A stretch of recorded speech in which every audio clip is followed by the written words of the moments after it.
Hello friends, ನಾನಿವತ್ತು ಒಂದು simple ಆದಂಥ ಈರುಳ್ಳಿ ಬಜ್ಜಿ ರೆಸಿಪಿಯೊಂದಿಗೆ ಬಂದಿದ್ದೀನಿ. ಇದು ತುಂಬಾ ಈಸಿ. ಹಾಗೆ ನೀವು ಸಂಜೆ ಟೈಮಿಗೆ ಕಾಫಿ ಜೊತೆಗೆ ಈ ಥರ ಒಂದು ಬಜ್ಜಿ ಮಾಡಿಕೊಂಡ್ರೆ ತುಂಬಾ ಚೆನ್ನಾಗಿರುತ್ತೆ.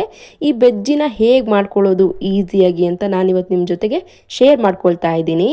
ಈ ಬಜ್ಜಿ ಮಾಡ್ಕೊಳ್ಳಿಕ್ಕೆ ನಾನು ಒಂದು 3 ಈರುಳ್ಳಿನ, ದೊಡ್ಡದಾಗಿರುವಂಥ ಈರುಳ್ಳಿನ ಈ ಥರ ಉದ್ದುದ್ದಾಗಿ ಕಟ್ ಮಾಡಿ ಹಾಕ್ಕೊಂಡಿದ್ದೀನಿ. ಅದ್ರ ಜೊತೆಗೆ ಖಾರಕ್ಕೆ ತಕ್ಕನಾಗಿ ಇವಾಗ ಒಂದು 3 ಹಸಿಮೆಣಸು ಕೂಡ ಸೇರಿಸ್ಕೊಂಡಿದ್ದೀನಿ. ಹಾಗೆಯೇ ಒಂದು ಸ್ವಲ್ಪ ಕೊತ್ತಂಬರಿ ಸೊಪ್ಪು, ಹಾಗೆಯೇ ಒಂದು ಸ್ವಲ್ಪ ಕರಿಬೇವಿನ ಸೊಪ್ಪನ್ನು ಕೂಡ ಹಾಕ್ಕೊಂಡಿದ್ದೀನಿ. ಇದಕ್ಕೆ ನಾನು ಕ್ರಿಸ್ಪಿಯಾಗಿ ಬರಲಿ ಅಂದ್ಬಿಟ್ಟು ಒಂದು 2 ಸ್ಪೂನ್ ಆಗುವಷ್ಟು ಅಕ್ಕಿ ಹಿಟ್ಟನ್ನು ತಗೊಂಡು ಹಾಕ್ಕೊಂಡಿದ್ದೀನಿ. ಇದು ಹಾಕ್ಕೊಳ್ಳೋದ್ರಿಂದ ತುಂಬ ಕ್ರಿಸ್ಪಿಯಾಗಿ ಬರುತ್ತೆ ಬಜ್ಜಿ. ಹಾಗೆಯೇ ಇದಕ್ಕೆ ರುಚಿಗೆ ತಕ್ಕಷ್ಟು ಉಪ್ಪು, ಹಾಗೆಯೇ ಒಂದು ಸ್ವಲ್ಪ ಸೋಡಾ ಕೂಡ ಸೇರಿಸ್ಕೊಳ್ತಾ ಇದ್ದೀನಿ. ಈ ಸೋಡಾ ಹಾಕ್ಕೊಳ್ಳೋದ್ರಿಂದ ಊದಲಾಗಿ ಚೆನ್ನಾಗಿ ಬರುತ್ತೆ. ರುಚಿಗೆ ತಕ್ಕಷ್ಟು ಉಪ್ಪನ್ನು ಕೂಡ ಸೇರಿಸ್ಕೋಬೇಕು. ಇದೆರಡು ಸೇರಿಸ್ಕೊಂಡಾದ್ಮೇಲೆ ಇದಕ್ಕೆ ನಾನು ಕಡಲೆ ಹಿಟ್ಟನ್ನು ಕೂಡ ಹಾಕ್ಕೊಳ್ತಾ ಇದ್ದೀನಿ. ಈ ಕಡಲೆ ಹಿಟ್ಟು ನಾನಿವಾಗ 1 ಕಪ್ ಆಗುವಷ್ಟು ತಗೊಂಡಿದ್ದೀನಿ. ನೋಡಿ ಸ್ವಲ್ಪನೇ ನೋಡಿಬಿಟ್ಟು ಹಾಕ್ಕೊಳ್ಬೇಕಾಗುತ್ತೆ. ಈ ಕಡಲೆ ಹಿಟ್ಟು ಹಾಕಿದ್ಮೇಲೆ ಹಾಗೇನೆ ನೀರೇನು ಸೇರಿಸ್ಕೊಂಡೇನೆ ಒಂದು 5 ನಿಮಿಷ ಈ ಹಿಟ್ಟು ಜೊತೆಗೆ ಕಲಿಸ್ಕೊಳ್ಬೇಕಾಗುತ್ತೆ.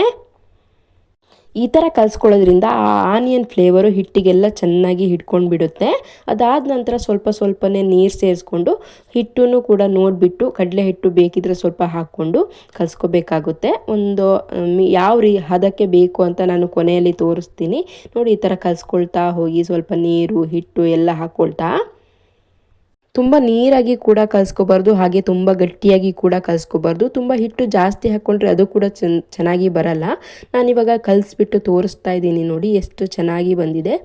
ಸ್ವಲ್ಪ ಜಾಸ್ತಿನೇ ಈರುಳ್ಳಿ ಹಾಕ್ಕೊಂಡಿದ್ದೀನಿ, ಹಿಟ್ಟು ಸ್ವಲ್ಪ ಕಮ್ಮಿನೇ ತಗೊಂಡಿದ್ದೀನಿ. ಈ ಥರ ಉಂಡೆ ಕಟ್ಟಲಿಕ್ಕೆ ಬರಬೇಕು, ಆವಾಗ ಅದು ಎಣ್ಣೆ ಬಿಡಿಕೆ ಚೆನ್ನಾಗಾಗುತ್ತೆ. ಇದನ್ನು ಕಲಸಾದ್ಮೇಲೆ ಒಂದು 10 ನಿಮಿಷ ಸೈಡಲ್ಲಿ ಎತ್ತಿಡ್ಕೋಬೇಕು. ಆವಾಗ ಅದು ಊದಲಾಗಿ ಚೆನ್ನಾಗಿ ಬಂದಿರುತ್ತೆ.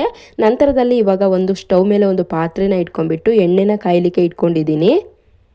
ಬಜ್ಜಿನ ಕರಿಲಿಕ್ಕೆ ಎಷ್ಟು ಎಣ್ಣೆ ಬೇಕೋ ಅಷ್ಟು ಎಣ್ಣೆನ ಹಾಕ್ಕೋಬೇಕು. ಅದ್ರ ಜೊತೆಗೆ ಎಣ್ಣೆ ಫುಲ್ ಕಾಯೋವರೆಗೂ ಬಿಟ್ಕೊಂಡು ಆ ನಂತರ ಬಜ್ಜಿ ಹಿಟ್ಟನ್ನು ಬಿಡಬೇಕಾಗುತ್ತೆ. ಇವಾಗ ಎಣ್ಣೆ ಕಾದಿದೆ. ನಾನು ಸ್ವಲ್ಪನೇ ಬಜ್ಜಿ ಹಿಟ್ಟನ್ನು ತಗೊಂಡು ಬಿಡ್ತಾ ಇದ್ದೀನಿ. ಫುಲ್ ಇಕ್ಕಟ್ಟಲ್ಲಿ ಬಿಡಲಿಕ್ಕೆ ಹೋಗಬೇಡಿ. ಹಾಗೇನಾದರೂ ಜಾಸ್ತಿ ಇದೆ ಅನಿಸಿದ್ರೆ ಸ್ವಲ್ಪ ದೊಡ್ಡ ಪಾತ್ರನ ತಗೊಂಡು ಎಣ್ಣೆನೇ ಸ್ವಲ್ಪ ಜಾಸ್ತಿ ಹಾಕ್ಕೊಳ್ಳಿ, ಆವಾಗ ಚೆನ್ನಾಗಾಗುತ್ತೆ. ನೋಡಿ, ಒಂದು ಸೈಡ್ ಇವಾಗ ಬೆಂದಿದೆ ಫುಲ್ ಬ್ರೌನ್ ಆಗಿ. ಇನ್ನೊಂದು ಸೈಡ್ ಕೂಡ ಹಾಗೇನೆ ಬೇಯಿಸ್ಬಿಟ್ಟು 2 ಸೈಡು ಬೆಂದಾದ ನಂತರ ಅದನ್ನು ಎತ್ಬಿಟ್ಟು ಒಂದು ತಟ್ಟೆಗೆ ಹಾಕ್ಕೊಳ್ಬೇಕಾಗುತ್ತೆ. ಹಾಗೆಯೇ ಇನ್ನು ಉಳಿದಿರುವಂಥ ಹಿಟ್ಟನ್ನು ಕೂಡ ಮತ್ತೆ ಅದನ್ನು ಬಿಟ್ಕೊಳ್ಬೇಕಾಗುತ್ತೆ. ಸ್ವಲ್ಪನೇ ಬಿಟ್ಕೊಳ್ಳಿ, ಫುಲ್ ಇಕ್ಕಟ್ಟಲ್ಲೆಲ್ಲ ಬಿಡಲಿಕ್ಕೆ ಹೋಗಬೇಡಿ. 2ನೇ ಸರಿ ಬಿಟ್ಟಿರೋದು ಕೂಡ ಇವಾಗ ಚೆನ್ನಾಗಿ ಬೆಂದಿದೆ. ನೋಡಿ, ಅದನ್ನು ಕೂಡ ನಾನು ಎತ್ತಿ ಒಂದು ಪ್ಲೇಟಿಗೆ ಹಾಕ್ಕೊಳ್ತಾ ಇದ್ದೀನಿ. ನೋಡಿ ಎಷ್ಟು ಕಲರ್ಫುಲ್ ಆಗಿ ಬಂದಿದೆ ಅಂತ, ಕ್ರಿಸ್ಪಿಯಾಗಿ ಬಂದಿದೆ ಇದು. ಇವಾಗ ಇದನ್ನು ಎಣ್ಣೆಯಿಂದ ಎತ್ತಿ ಒಂದು ತಟ್ಟೆಗೆ ಹಾಕ್ಕೊಳ್ತಾ ಇದ್ದೀನಿ. ತುಂಬ ಚೆನ್ನಾಗಿ ಬಂದಿದೆ. ಸಂಜೆ ಕಾಫಿ ಟೈಮ್ಗೆ, ಟೀ ಟೈಮಿಗೆ ಈ ಥರ ಬಜ್ಜಿ ಮಾಡ್ಕೊಂಡು ತಿಂತಾ ಇದ್ರೆ ತುಂಬಾ ಚೆನ್ನಾಗಿರುತ್ತೆ. ಈ ಥರ ಬಜ್ಜಿನ ನೀವು ಒಮ್ಮೆ ಟ್ರೈ ಮಾಡಿ ಹೇಗೆ ಬಂತು ತಿಳಿಸಿ. ಇದೇನಾದರೂ ನಿಮ್ಗೆ ಇಷ್ಟ ಆದರೆ ಮಿಸ್ ಮಾಡದೆ ನನ್ನ ಚಾನಲ್ನ ಸಬ್ಸ್ಕ್ರೈಬ್ ಮಾಡ್ಕೊಳ್ಳಿ.